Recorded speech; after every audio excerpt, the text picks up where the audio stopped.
പരാജയം അപ്രതീക്ഷിതം. വ്യക്തികളെ കുറ്റപ്പെടുത്തി ചർച്ച നടന്നില്ലെന്ന് CPM. നിയമസഭാ തെരഞ്ഞെടുപ്പിൽ അപ്രതീക്ഷിത പരാജയമാണ് ഇടതുപക്ഷ ജനാധിപത്യ മുന്നണിക്കുണ്ടായതെന്ന CPM സംസ്ഥാന സെക്രട്ടേറിയറ്റ്. ജനങ്ങൾക്ക് നൽകിയ വാഗ്ദാനങ്ങൾ നടപ്പിലാക്കി മുന്നോട്ടു പോയ സർക്കാരിന് തുടർഭരണം പ്രതീക്ഷിച്ചിരുന്നതാണ്. ഇത് എന്തുകൊണ്ട് സാധ്യമായില്ല എന്ന പ്രശ്നം വിശദമായി പാർട്ടി സംസ്ഥാന സെക്രട്ടേറിയറ്റ് ചർച്ച ചെയ്തു. വന്ന പോരായ്മകളെ സംബന്ധിച്ച് വിമർശനപരവും സ്വയം വിമർശനപരവുമായ ചർച്ചകൾ സംസ്ഥാന സെക്രട്ടേറിയറ്റിലുണ്ടായി. ഏതെങ്കിലും വ്യക്തികളെ കുറ്റപ്പെടുത്തിക്കൊണ്ടുള്ള ചർച്ചകളായിരുന്നില്ല ഉയർന്നു വന്നത്. വന്ന പോരായ്മകൾ പരിശോധിച്ച് ആവശ്യമായ തിരുത്തൽ വരുത്താൻ സംസ്ഥാന സെക്രട്ടേറിയറ്റ് തീരുമാനിച്ചു.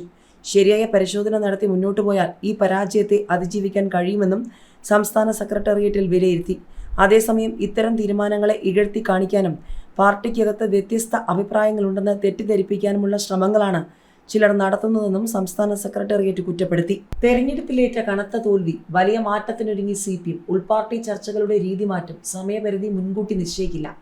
നിയമസഭാ തെരഞ്ഞെടുപ്പിലേറ്റ കനത്ത തോൽവിക്ക് പിന്നാലെ ഉൾപാർട്ടി ചർച്ചകളുടെ രീതികളിൽ വലിയ മാറ്റത്തിനൊരുങ്ങി CPM.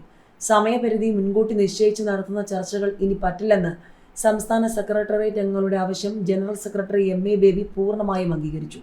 മുഖ്യമന്ത്രിക്കും പാർട്ടി സെക്രട്ടറിക്കുമെതിരെ നിശ്ചിത വിമർശനമുയർന്ന സംസ്ഥാന സെക്രട്ടേറിയറ്റിന്റെ ശൈലിയിൽ തന്നെ താഴെത്തട്ടു മുതൽ തെരഞ്ഞെടുപ്പ് അവലോകനത്തിലാണ് പാർട്ടി തീരുമാനം. തെരഞ്ഞെടുപ്പിൽ തോറ്റത് സർക്കാരും സംഘടനാ നേതൃത്വവുമാണെങ്കിൽ ജയിച്ചത് പാർട്ടിയാണ്. ഇതാണ് കനത്ത തോൽവിക്ക് ശേഷം CPMലെ പൊതുവികാരം. അതുകൊണ്ട് തന്നെ ആദ്യമേ സമയം അടിച്ചേൽപ്പിച്ചുള്ള ചർച്ചകൾ ഇനി വേണ്ടെന്ന് തുറന്നു പറഞ്ഞു സെക്രട്ടേറിയറ്റ് അംഗങ്ങൾ.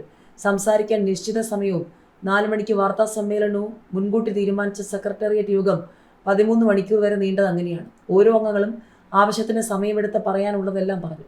സമീപകാലത്തൊന്നും ഇല്ലാത്ത വിധം ഉയർന്ന കടുത്ത വിമർശനങ്ങളടക്കം എല്ലാം പിണറായി വിജയനും പാർട്ടി സെക്രട്ടറിയും കേട്ടിരുന്നു.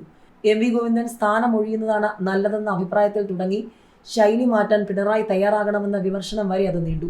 പിണറായി വിജയൻ പഴി അത്രയും കേട്ടത് സ്വജനപക്ഷപാത ആരോപണത്തിലാണ്. ചുറ്റും നിൽക്കുന്നവർ ചെയ്യുന്നതെന്തും ന്യായീകരിക്കുന്ന ശൈലി അപകടം ചെയ്തെന്നാണ് വിമർശനം.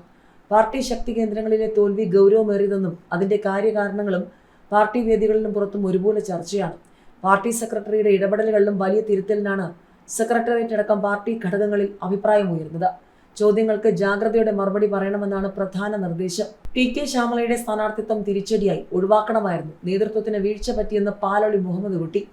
സംസ്ഥാനത്ത് ഭരണവിരുദ്ധ വികാരം ഉണ്ടായില്ലെങ്കിലും ഇടതുമുന്നണി തോറ്റുവെന്ന് പാലോളി മുഹമ്മദ് കുട്ടി.